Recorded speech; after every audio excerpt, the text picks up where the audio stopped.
50 years of the Volkswagen Golf. Over 37 million have been produced, and to celebrate that, we've joined up with Aaron from Retro Garage. Good to see you. I'm somewhat blown away today by both the fact that there's so many Golfs been sold, but also the windy weather.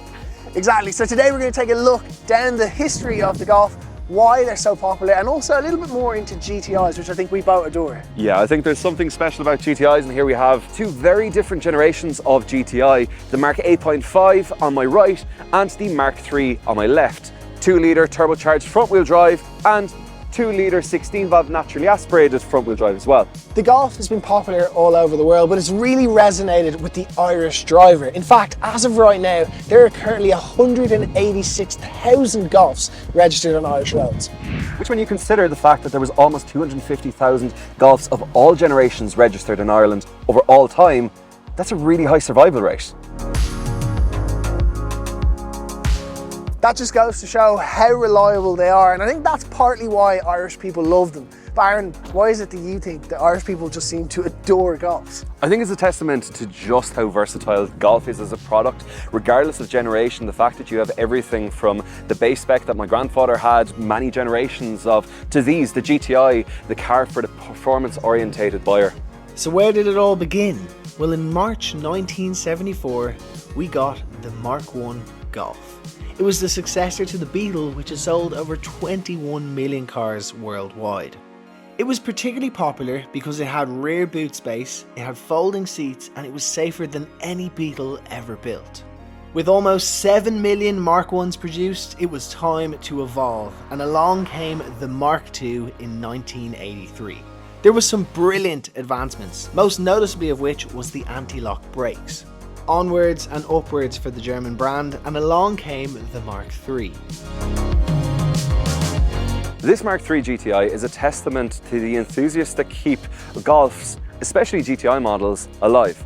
And the Mark III also represented something really important for Volkswagen because it was their way of coming into the modern age. Like many cars in the 90s, you went from cars that, well, at the time may have seemed quite flimsy, to stuff like the Mark III, where it grew up. There was a larger emphasis on safety and reliability, and just being able to drive these cars on a more regular basis and drive them further as well. Like the Mark III brought Volkswagen into the modern era, the Mark IV further reaffirmed that. It had a styling that was somewhat understated and didn't differentiate it too much from the regular Golf, but I think that was a testament to just how well designed the car was to begin with. But it did bring with it something really interesting, namely turbocharging. It had a 1.8-litre turbo, 20-valve, meaning 5 valves per cylinder, unlike the 4 valves per cylinder of the 16-valve Mark III, and it was quite an engine. And that engine, even though in stock form at the time people complained that it was a bit underpowered, it had so much potential when it came to tuning and the aftermarket community. And for me, the Mark IV is one of my favourite generations, and partially because when I was a kid, I spent so much time in them. My granddad used to have every generation of Golf up until he passed away, and the last Golf he had was a base spec 1.4 Mark IV Golf that he got in the vans down in Castle Island. And after he passed away, that car sat for about 9 years until I used it as my first car and drove that for another 4 years. The Mark IV GTI led the way and solidified the Golf and the GTI name, but it also led the way for a car that's very closely linked with this, the Mark V GTI, because it introduced a 2-litre TSI engine and a DSG gearbox.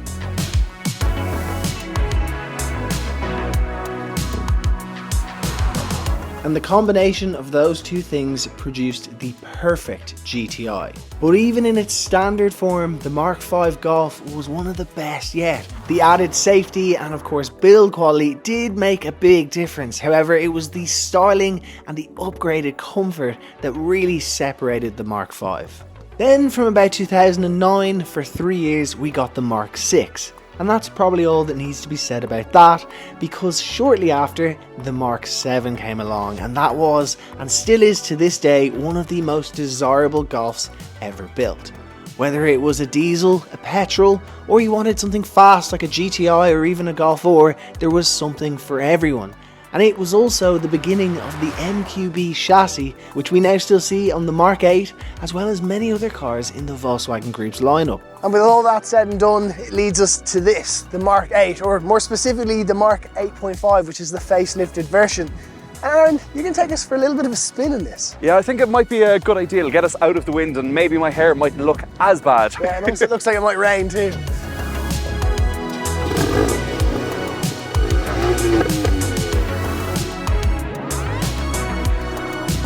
You can definitely feel that it's modern. It's definitely a modern car. It's a new car.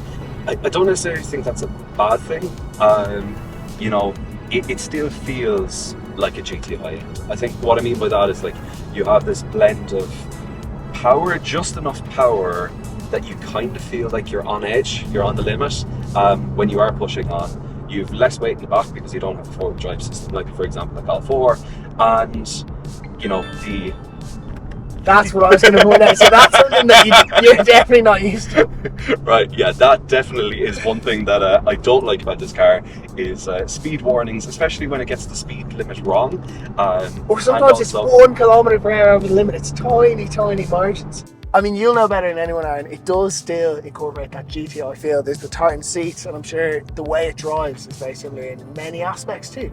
Yeah, I think it's one thing that Volkswagen have always been really good at is keeping the identity of a GTI regardless as time progresses. It's kind of like a bit of a time traveler in some ways, because regardless of where on a timeline you put the GTI, it's always a really solid option. It's a really enjoyable option, especially compared with the cars around it.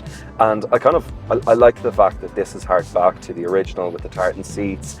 Even when you look around the outside, you'll kind of see the C-pillar kind of harks back a little bit to the Mark 7, which itself, as we heard from Andy Mint a couple of months ago, harks back to the original Mark 1 with that Giugiaro design. So like you still get this this feeling of identity throughout the car. But it's also sensible, so I can imagine on the motorway you're getting pretty good MPG. This front seat has an ISOFIX point, so there's 3 ISOFIX points in this car. I mean, that's what a GTI is all about. Yeah. Really. It's that nice blend between, there's so many cars out there that do being a sports car really well. This does both. And this doesn't, and there's so many other cars out there that pretend that they can be sporty, that pretend they can be all these things. This is both of them in a really nice balanced way where everything just feels normal. And the one thing that I found really refreshing about this car is over the last couple of months, I've become really, honestly, sensitized to power. We step, and you're probably the same, we step into so many cars that have 300, 400, 500 horsepower and are incredibly dull to drive. Like this only has, 45 horsepower more than the original Mark 5 GTI that was released in 2005, so 19 years ago. It even has probably less power than some modern EVs have. Just a lot less, yeah. It's pretty crazy. But what I will say is the way it delivers that power and the way that power, you engage with that power is very different. And it's kind of like, it's been really nice to step back into a car that has a sensible amount of power, that's not going to get you in too much trouble, but that feels incredibly engaging to drive. And I think that's exactly what a GTI has always been good at doing.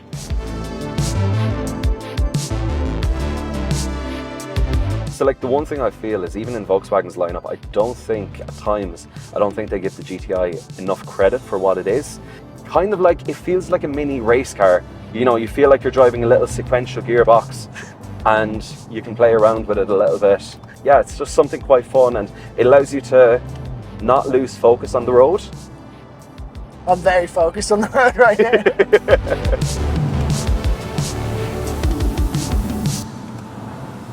Do you know what really makes it, Aaron? Is that up in the Dublin mountains, sensational, but down here, perfectly adequate for your day-to-day driving. I will say though, it does make it a little bit more fun when you have it in sports mode. Even if you are driving normal, it's those little pushes and goes from the lights themselves, but what a sensational piece of kit. It is, and all Golfs for that matter, whether you have a GTD, a regular hybrid version, or even this, a GTI, they really do serve a purpose for everyone. And I have to say, 50 years is quite crazy, particularly now as we move on to the likes of the ID3, almost stepping into those shoes and going a little bit more electric. I do hope though this isn't the end of the Golf, because if there's one thing I've learned from spending this week with this GTI is that it is still an incredibly capable piece of kit. Thankfully, it's not something that's given in to the pressures that we see with the automotive world around us. This is still pure.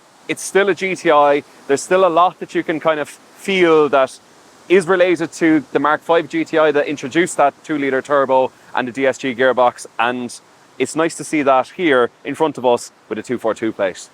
And if you would like to search for Golfs for sale, then hit the link up there. We've got over 1,000 trusted dealerships all around Ireland, which means you can buy a daily car that's good, that's reliable, and you can have it with peace of mind. Or you can get one of these. Yeah, this would be that too, to be fair. Well, thank you so much, Aaron, for joining us. Really No problem. appreciate it. Appreciate it. Thank you so much for having me on. Let's go for one more spin. One more little spin.